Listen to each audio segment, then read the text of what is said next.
11월 1일 수요일 황장수의 뉴스 브리핑 시작하겠습니다. 오늘 저녁 6시 반에 당산동 사무실에서 별별 특강 녹화가 있습니다. 대한민국 국민으로 산다는 건 이라는 주제로요. 이 땅에 국민 노릇 해먹기가 얼마나 고통스럽고 어려운가에 대해서 방청석에 오신 분들과 이야기를 나누고자 합니다. 회원분들에 한해서 방청할 수 있으니 많은 방청 부탁드립니다. 자, 오늘 첫 소식으로 어제 중앙일보가 특종을 했습니다. 해경이 자신들이 21일 밤에 10시 한 40분쯤에 36시간이 연락이 없으니까 실종으로 이 실종에 대한 수색 협조 요청을 해군에 알리고, 아마 작전사령부겠죠. 그 다음에 다음날 아침 8시경에 청와대와 총리실, 국정원, 해군작전사령부 등에 알렸다. 이렇게 이 보도를 했습니다. 자, 그런데 그렇게 알렸는데 청와대나 해군에서는 반응이 없었습니다. 그런 어떤 제목으로 오늘 아침에 다시 2탄 기사를 썼는데요. 지금 이 사건을 수습하는 모양새를 보면 선장 선원과 그리고 해경과 그리고 해군 말단의 책임을 전가하고 꼬리를 자르는 모습을 보이고 있습니다. 세월호 사건 때 저렇게 쓰러진 데는 그 세월호를 둘러싼 부패 구조가 핵심이라서 그날 안 넘어가도 언제든 큰 사고가 날 수 있는 상황이었는데, 하필 그날 배를 타고 또 승객들의 이런 탈출에 미숙했다라는 이유로 선장과 선원들 그리고 해경이나 또 이 해운 관련 기관 말단에 처벌을 하는 걸로, 엄벌하는 걸로 끝나고 고위층은 누구도 처벌받지 않았던 것과 비슷한 예로 가고 있습니다. 지금 오늘 아침까지 진행되는 양상을 보면요. 지난 토요일 울진 후포항으로 옮겨서 선원에 대해서, 선장에 대해서 조사를 시작을 했으면 이 정도로 국민 다수가 관심을 집중하는 사안이고 국회에서 논란이 됐다면 그 수사 결과를 국민에게 일단 정부가 공개해야 되는데요. 조사는 했다면서 중간 발표식으로 필요한 이야기들만 썩 흘립니다.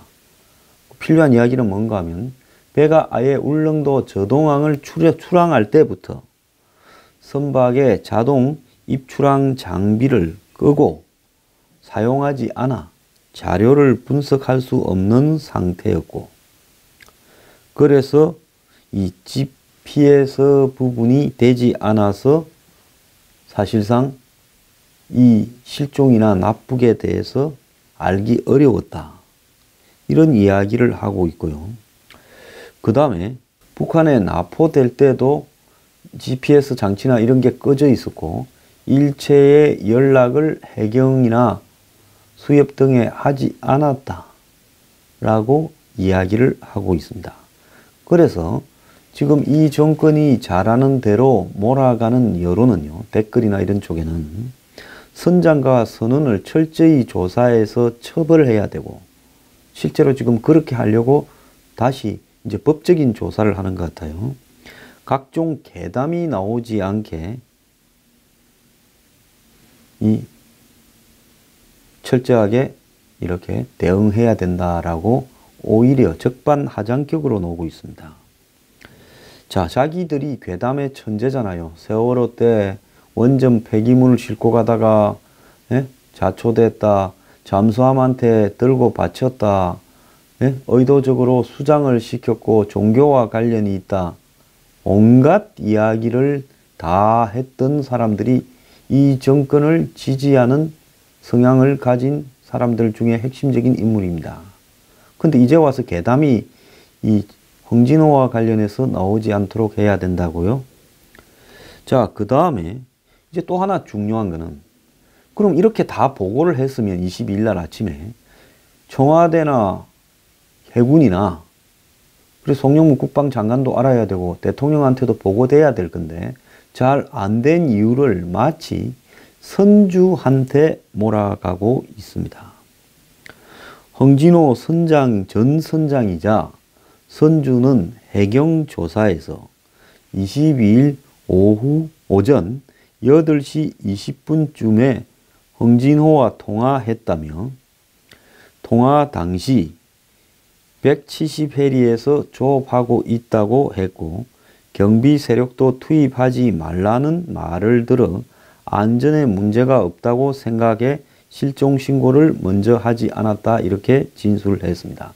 그러니까 청와대, 총리실, 해군 등에다가 해경이 보고를 했던 시점이 20일 오전 8시 2분입니다. 그날 밤 10시 한 40분경에 이 실종이다 해서 해군 이 작전사령부에 이 통보를 했고요. 수색에 대해서 협조를 해달라고. 그리고 8시 2분 다음날 아침 8시 2분에 청와대 총리실 해군 국정원 등에도 알렸다는 겁니다. 그렇다면 선장이 이제 그 직후에 8시 20분에 통화를 했다고 이렇게 해경에다가 이야기를 했다는 겁니다. 자, 그래서 그러면 해경은 연락도 오지 않고 매일 한 번씩 해야 되는 부분을 연락을 해줘야 되는데 연락도 오지 않고 어디 있는지 추적도 되지 않는 직접적으로는 연락도 안 되는 이 배를 선주의 그 말만 믿고 잘 조업을 하고 있다고 그러면 수색을 포기했느냐? 그건 아닌 것 같아요. 뭐 지금 자체적으로 나오는 걸 보면 이 배나 비행기를 동원해서 상당히 수색을 한 것처럼 이야기를 하고 있습니다. 자, 어쨌거나 이 지난 금요일 날 나온 기사에도요. 홍진호가 납포되었다가 북한이 아침에 돌려져서 오고 있다라는 기사에도 앞뒤가 안 맞는 내용이 있었죠. 북한에 납북된 것은 21일 날 오후 1시쯤에 새벽에 납치됐는데 22일 날 이 홍진호의 지인이라는 이름으로 그때는 선주라는 말이 안 나왔습니다. 홍진호하고 연락이 됐다 했다. 그럼 납북된 배가 연락이 됐으면 북한에서 전화를 받아가지고 예 우리 어업 잘하고 있습니다 이랬단 말입니까? 뭡니까? 북한에 연락이 되는 것도 이상하고요. 그래서 기본적으로 그게 미스터리라고 제가 지적을 했는데요. 지금 선주가 한마디로 홍진호가 무사한 것처럼 그렇게 장난을 치는 바람에 수색이 소홀해졌고 이후에는 아무 일도 아닌 것처럼 다들 중요하게 생각하지 않고 점점 그냥 흐지부지 덮어놨다가 뒤늦게 납포됐다는 걸 북한의 발표를 보고 알아서 어쨌거나 해수부 장관 김영춘, 어제 제가 행자부라고 말을 좀 잘못한 것 같습니다. 해수부 장관 김영춘도 뭐 사과를 했지 않습니까? 송영무 장관도 군 내부에 어떻게 이런 일이 생기냐 질타를 했다. 그래서 요약해보면 다 통보했는데 해경은 근데 그 이후에 선주가 별 문제가 없고 잘 작업을 하고 있다 해서 선주 말만 믿고 그다음 수색이나 이런 거를 뭐 하기는 했는데 허지부지하게 했고 다 관심도 안 가지고 잊었다. 지금 이렇게 이야기를 하는 것 같아요. 근데 어제 중앙일보 보도가 11시경에 나오기 전에 아침 11시경에 해경은 다 알렸다. 청와대나 국무조정실이나 국정원이나 해군 작전사령부에 알렸다. 이 보도가 나오기 전에는 누구도 이 사실에 대해서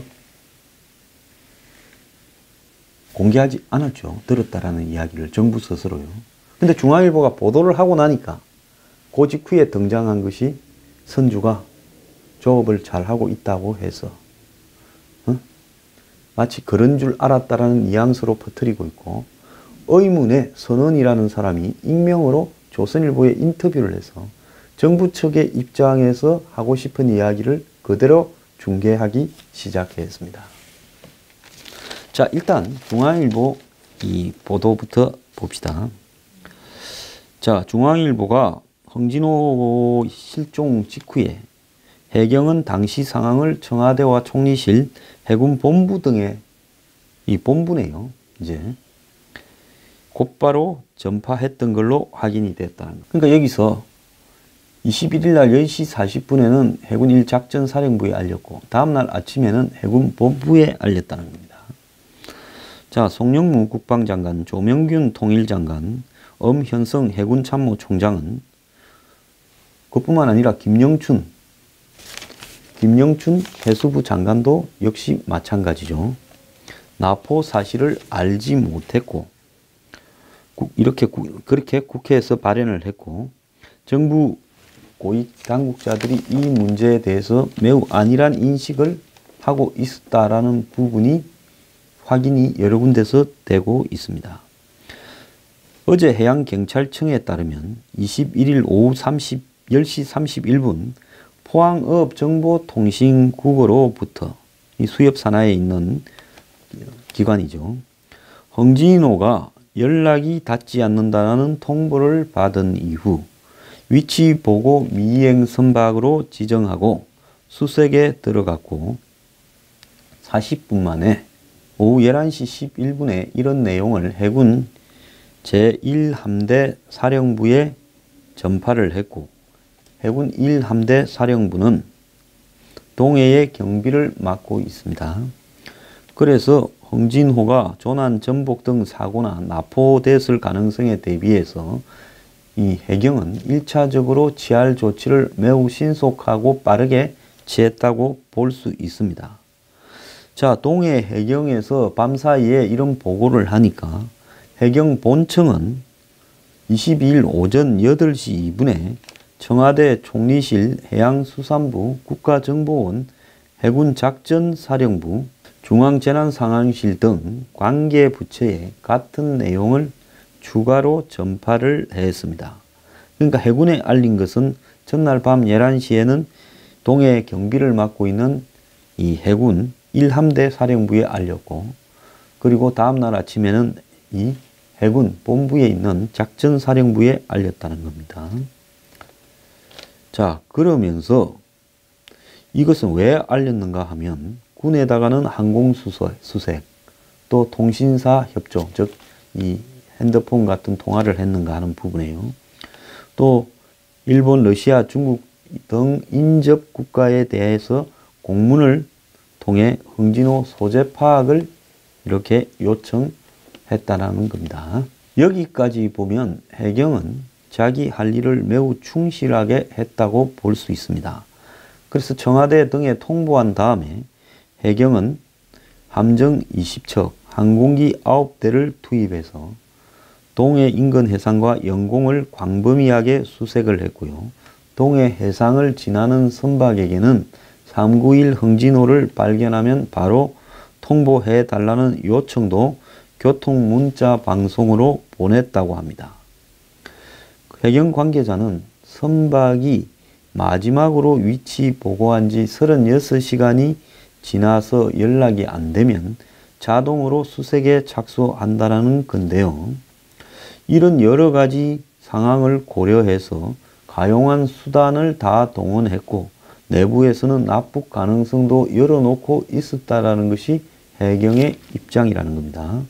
자, 해경 관계자는 당시 불법 조업을 하느라 고의로 연락을 끊은 것으로 판단했지만은 선주와도 통화가 되지 않아 납포 등 다양한 상황을 고려할 수밖에 없었다. 이렇게 이야기를 했습니다. 당시 군 내부에서 뭐가 어떻게 진행됐는지는 우리가 알 수 없다. 자, 이와 관련해서 정부 합동조사단이 홍진호 GPS를 분석한 결과 홍진호는 한일 공동의료수역에서 북한 쪽으로 85km 더 들어가서 20시간 동안 머물렀다는데요. 홍진호는 울릉 저동항에서 출발할 때부터 이 선박 자동 입출항 장비의 전원을 끄고 나갔다라는 겁니다. 결국 불법 조업을 이렇게 하려고 작정하고 갔다. 이 대목을 지금 굉장히 강조하고 있는데요. 여기서 이야기하고 싶은 것은 홍진호가 추적할 수 있는 모든 수단을 다 끄고 나갔기 때문에 홍진호의 소재를 파악할 수 없었다라는 거고. 자, 그렇게 나가서 10월 16일 날 나갔는데 10월 20일 오전 새벽, 그러니까 1시 반에 납북되었고, 한국의 해경은 그날 저녁에 10시 33분쯤에 실종이라고 판단을 했고, 그래서 해군에다가 이렇게 수색 등에 관한 협조 요청을 했고, 다음 날 20일 아침 8시 2분에 청와대 총리실 등에 다 알렸다라는 겁니다. 자, 그래서 이 배가 27일 날 오후 10시에 속초항으로 돌아올 때까지는 강감무소식이었는데요. 그 다음 이야기가 없어요. 2탄으로 나와야 될 내용이 이제 앞에 나왔던 이야기 중에 핵심이 선주하고도 연락이 닿지 않았고, 그래서 배가 사고가 났거나 납포된 걸로 생각을 해서 조사하고 있었다는 겁니다.